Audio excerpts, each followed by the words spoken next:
Good morning, everybody. Well, I finally finished my shelf and I kind of built it to fit in here. It turned out pretty good and it gives me extra little space that I really needed. I cut these pieces out of just regular pine I got at the lumber yard and rounded them so they look a little nicer. And I put it up with this angled piece of metal here. I got this idea from Static Camper Van to put that, attach something to the side of your van. I used his idea right here, which is a good idea. Then I put these washers on with a drywall screw into the wood, but onto the wall is the sheet metal screws. And Gumby says hello. Anyway, I put a clear tintless paint on here to acted more like a stain, which is kind of nice.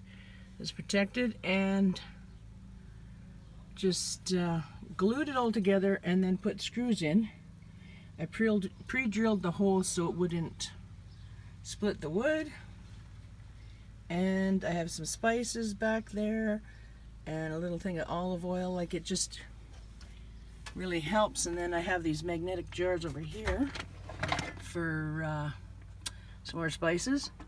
And I stuck these little wooden things on the side and in different spots. I got, I think, one under here just for some, you know, make it look maybe a little bit nicer.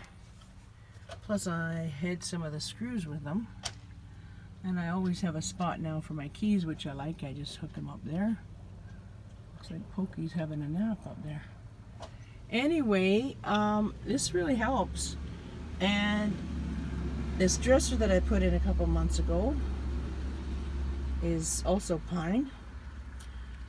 So I am going to put a flip-up board here, maybe even here, I'm not sure, for some extra cooking spot area to put the stove. Anyway, I thought I would do an update video since I haven't been making videos for a while. I actually had sort of a family emergency with my sister, so that's all calmed down. She's doing much better. I hope you all have a fantastic day, and don't forget to share your smiles. Bye.